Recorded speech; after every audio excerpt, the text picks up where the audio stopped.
Hello student, आज हम बात करेंगे रासायनिक गुण के विषय में। लेक्चर 3 में हम बात करने वाले हैं रासायनिक गुण, वो भी किसके रासायनिक गुण?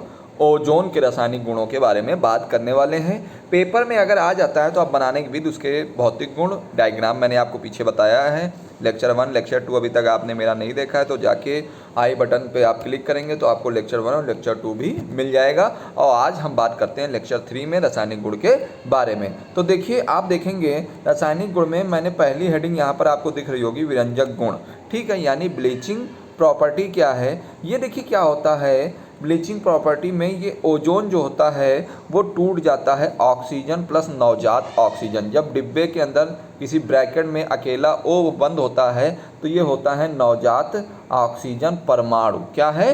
नवजात ऑक्सीजन परमाणु। ये क्या करता है? नवजात ऑक्सीजन परमाणु जितने भी रंगीन पदार्थ होते हैं उनको ऑक्सीकृत कर देता है, उनका रंग क्या करता है? उड़ा देता है। उनके रंग को क्या करता है? उड़ा देता है, जिससे वो कैसे हो जाते हैं? रंगहीन पदार्थ हो जाते हैं। जैसे फूलों में क्या होता है? ऑक्सीकृत हो जाता है, उसके रंग को क्या करेगा? उड़ा देगा। वो फूल का रंग उड़ जाएगा तो क्या हो जाएंगे? कलरलेस हो जाएंगे, यानी वो कैसे हो जाएंगे? रंगहीन हो जाएंगे। तो यहाँ पर आपने क्या देखा? यहाँ आपने देखा ओजोन टूटता है ऑक्सीजन प्लस नवजात ऑक्सीजन परमाणु में, और ये रंगीन पदार्थ नवजात ऑक्सीजन परमाणु से जैसे ही क्रिया करता है तो उसके रंग को उड़ा देता है और किस में बदल जाता है? रंगीन पदार्थ में। तो ये वेरी मोस्ट इंपॉर्टेंट रिएक्शन है, ये इसको ध्यान रखिएगा। ये ज़्यादातर आपसे विरंजक गुण यानी किसी प्रॉपर्टी यानी ओजोन की प्रॉपर्टी में आपको केमिकल प्रॉपर्टी में पूछ सकता है। तो दूसरा देखिए आपके सामने क्या है, ऑक्सीकारक के रूप में। ऑक्सीकारक के रूप में बहुत सारी रिएक्शंस हैं, तो चलिए उनको भी देख लेते हैं हम लोग। ऑक्सीकारक के रूप में क्या है, आप देखें, ओजोन के अपघटन पर नवजात ऑक्सीजन बनती है, इसलिए यह प्रबल ऑक्सीकारक है। देखिए, आप पहली देखिए हेडिंग क्या देखेंगे, आप इसमें हेडिंग लिखेंगे धातुओं को उनके ऑक्साइडों में बदल देती है। ठीक है, तो क्या होगा? आप धातुओं से क्रिया, किसकी? धातुओं से क्रिया, वो भी किसकी धातुओं से क्रिया होगी? ओजोन की। ठीक है, तो यहाँ पर देखोगे, यहाँ पर Ag मैंने सिल्वर ले रखा है और ये ओजोन के साथ क्रिया करता है तो सिल्वर ऑक्साइड बना लेता है और यहाँ पे ऑक्सीजन क्या होता है? अलग हो जाता है। इसी तरह मर्क्यूरी भी क्या करती है? ओजोन मर्क्यूरी के साथ रिएक्शन करके मर्क्यूरिक ऑक्साइड बना लेता है और यहाँ पर आपको ऑक्सीजन अलग हो जाती है। यानी जो आपको ये तीर दिख रहे हैं ये क्या होता है? ये गैस है जो ऊपर क्या होती है? हवा में उड़ जाती है। ठीक है, इसको ध्यान रखिएगा। दूसरा आप क्या बनाएंगे हेडिंग, धातु सल्फाइड से क्रिया, किसकी? ओजोन से। ठीक है, तो ओजोन की मतलब क्रिया जब धातु सल्फाइड से कराएंगे तो आप देखोगे हम यहाँ पर ये क्या बन जाएगा? PbSO4 यानी लेड। Pb को क्या कहेंगे? लेड, और SO4 को क्या कहेंगे? सल्फेट कहेंगे। ठीक है, यानी लेड सल्फाइड क्या है? Pb को हमने लेड कहा और S क्या है? सल्फाइड है। ओजोन से क्रिया करता है तो ये बन जाता है लेड सल्फेट। Pb को क्या कहा? लेड, और SO4 को क्या कहा? सल्फेट, और ऑक्सीजन साथ ही साथ बनता है। बैलेंस की बात कर लें तो आप देखेंगे ऑक्सीजन देख लीजिए दोनों ओर, तीर के इधर ऑक्सीजन देख लीजिए, तीर के इधर ऑक्सीजन देख लीजिए, दोनों ओर ऑक्सीजन बराबर है तो हमारी समीकरण क्या समझी जाती है? संतुलित समझी जाती है। देखिए यहाँ पर ऑक्सीजन 4 तीन कितने हैं? 12। यहाँ पर देखिए 4 ये हो गए और 4 दूनी कितने हो गए? 8। तो 8 और 4 कितने हो गए? 12 ऑक्सीजन इधर हो गए और 12 इधर हो गए, यानी हमारी समीकरण क्या है?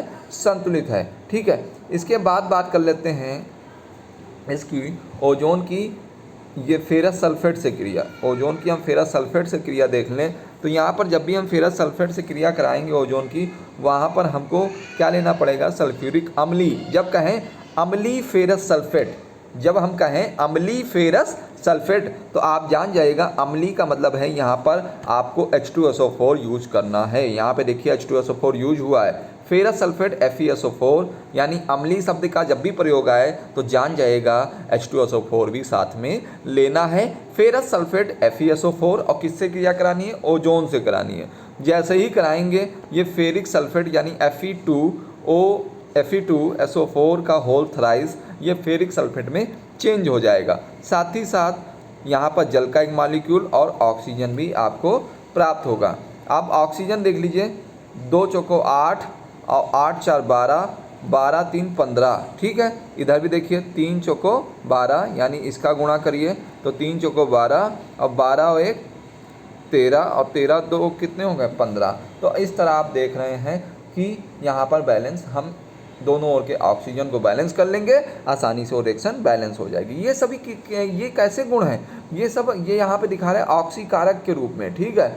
अब देखिए यहाँ पर देखिए, इसी तरह पोटेशियम आयोडाइड से क्रिया दिखाएं अगर ओजोन की, तो यहाँ पर पोटेशियम आयोडाइड और साथ में जल ले लिया, ओजोन से क्रिया कराया, तो ये पोटेशियम क्या करता है, जल के साथ जैसे ही क्रिया करता है वो पोटेशियम हाइड्रोक्साइड बना लेगा और ऑक्सीजन अलग हो जाएगा, और साथ ही साथ यहाँ पर आयोडीन क्या होगी, अलग हो जाएगी, ठीक है। आयोडीन क्या होगी, अलग हो जाएगी। तो आप यहाँ पर ये देखेंगे, बैलेंस की बात कर लें तो यहाँ देखिए 2 और 3, ठीक है, ये 3 लिखा हुआ है, तो 2 और 3 4 हो गए। इधर देखिए 2 ये ऑक्सीजन है, 2 ये ऑक्सीजन, टोटल 4 ऑक्सीजन इधर भी हो गए। इसी तरह आप देखोगे अगली रिएक्शन में, ये रिएक्शन देखिए यहाँ पर अगर आप देखेंगे, एक सेकेंड, हाँ, पोटेशियम फेरोसाइनाइड, ठीक है, पोटेशियम फेरोसाइनाइड किस में चेंज हो जाता है, पोटेशियम फेरीसाइनाइड में। पोटेशियम फेरोसाइनाइड चेंज हो जाता है K4 ब्रैकेट में FeCN का 6 होल 6 एंड ये ब्रैकेट क्लोज हो गया। पोटेशियम फेरोसाइनाइड का ये फार्मूला है। अब इस पोटेशियम फेरोसाइनाइड को ये पोटेशियम फेरीसाइनाइड में बदल देता है। क्यों, कब बदल देता है, जब ये ओजोन से क्रिया करता है और साथ ही साथ जल लेते हैं। तो ये यहाँ पर जो आपको K4 दिख रहा है, बस यहाँ पे आपको K4 की जगह K3 लिख देना है, और साथ ही साथ यहाँ KOH यानी पोटेशियम हाइड्रोक्साइड भी निकलेगा और ऑक्सीजन भी निकलेगी, ठीक है। तो बड़ा ध्यान रखिएगा, K4 किस में चेंज हो जाता है, K3 में चेंज हो जाता है, और साथ में जो एक K बचा है वो पोटेशियम हाइड्रोक्साइड बना लेता है और ऑक्सीजन बना लेता है, ठीक है। तो आपको ऑक्सीकारक के रूप में इतने बहुत हैं। अब यहाँ पर देख लीजिए अपचायक के रूप में। अब देखिए ऑक्सीकारक के रूप में पेपर में आप केवल 2 ही लिखिएगा, ठीक है, 2 ही लिखिएगा। अगर आपको कोई प्रॉब्लम जा रही हो किसी भी चीज़ से और आप अगर कोचिंग भी पढ़ना चाहते हैं तो आप मेरे इस नंबर पे 775 44 232 पे संपर्क कर सकते हैं और आप मुझसे कोचिंग का टाइम भी पूछ सकते हैं। तो चलिए आगे देखते हैं अपचायक के रूप में। देखिए अपचायक के रूप में हम बात कर लें तो यहाँ पर हाइड्रोजन परऑक्साइड से क्रिया, किसकी, ओजोन की।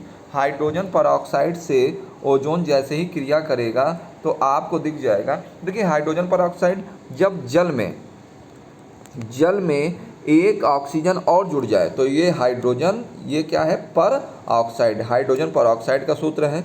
और ये ओजोन के साथ जैसे ही क्रिया करेगा तो यहाँ पर जल अलग हो जाएगा और ऑक्सीजन भी अलग हो जाएगा। अब आप देखोगे यहाँ 2 और 3 2 5 ऑक्सीजन हैं, इधर कितने हैं, 2 दूना 4 और 1 5, ठीक है। इस तरह टोटल 5 ऑक्सीजन है। ये क्या है, अब वहाँ ऑक्सीकारक पढ़ रहे थे, यहाँ क्या पढ़ना है, अपचायक। इसी तरह आप देखोगे बेरियम परऑक्साइड BaO2 ओजोन से क्रिया करता है तो ये क्या बना लेगा, बेरियम ऑक्साइड। Ba को बोला हमने, बेरियम, O को बोला ऑक्साइड, और क्या साथ ही साथ ऑक्सीजन अलग होता है। देखिए सब में ऑक्सीजन, अपचायक वाले में देखोगे कि ऑक्सीजन अलग हो रहा है। आप अपचायक वाले में क्या देखोगे, ऑक्सीजन अलग हो रहा है। इस चीज़ को आप बेहद ध्यान रखेंगे कि ऑक्सीजन क्या हो रहा है, अलग हो रहा है, ठीक है। यहाँ भी ऑक्सीजन है, ये देखिए यहाँ भी ऑक्सीजन, यहाँ भी ऑक्सीजन, ठीक है। तो इस चीज़ को याद रखिएगा थोड़ा सा कि यहाँ पर सोडियम परऑक्साइड लिया एंड देखिए बेरियम परऑक्साइड का सूत्र होता है BaO2, हाइड्रोजन परऑक्साइड का H2O2 होता है। सोडियम परऑक्साइड का अगर देखा जाए तो सोडियम परऑक्साइड का Na2O2, ठीक है, ओजोन से क्रिया करता है तो ये sodium oxide Na2O sodium oxide का सूत्र होता है। Na को बोला सोडियम, O को बोला ऑक्साइड, Na2O जो है ये सोडियम ऑक्साइड है, और साथ में हमने बताया अपचायक के रूप में ऑक्सीजन भी निकलेगी, ठीक है। अब बैलेंस करने की बारी देख लें तो ऑक्सीजन देख लीजिए, 2 और 3 कितने होते हैं, 5। इधर कितना है, 2 दूना 4 और ये कितना हो गया, 5। दोनों ऑक्सीजन बराबर हैं, यानी हमारी समीकरण क्या है, संतुलित है। अब इनके अगर हम उपयोग की बात कर लें तो पहला उपयोग ओजोन का आप देखेंगे तो ये क्या होता है, विरंजक के रूप में। पहला ही आपने हेडिंग लिखी है विरंजक के रूप में, ठीक है। तेल, हाथी दांत, कपड़ों आदि के रंग को उड़ाने में किया जाता है, ठीक है। अब जीवाणुनाशक के रूप में भी इसका यूज किया जाता है ओजोन का, ठीक है। जैसे पीने के पानी को जीवाणु रहित बनाने में इसको किया जाता है ओजोन का प्रयोग। और प्रबल ऑक्सीकारक के रूप में, अगर आपको कभी भी आपको उपयोग ना याद हो रहे हो तो आप जो ये हेडिंग रासायनिक गुण में जानते हो, बस इन्हीं को आपको बताना है कि पहला क्या हो गया, पहला हो गया आपका विरंजक के रूप में, ठीक है। दूसरा क्या हो गया, दूसरा हो गया आपका ऑक्सीकारक के रूप में, ठीक है। और तीसरा क्या हो गया, तीसरा आप देखोगे अपचायक के रूप में। तो ये 3 उपयोग आप ऐसे बना सकते हो। परीक्षण की बात कर लें तो आप परीक्षण में देख रहे हैं या टेट्रामेथिल क्षारक, क्षारक का मतलब क्षार से है, कि एल्कोहली विलयन से भीगे हुए कागज़ को बैंगनी कर देता है। यह स्टार्च आयोडाइड पेपर को क्या कर देता है, नीला कर देता है। स्टार्च आयोडाइड का जो पेपर होता है वो क्या करता है, पेपर को नीला कर देता है। या सिल्वर की सतह पर काला धब्बा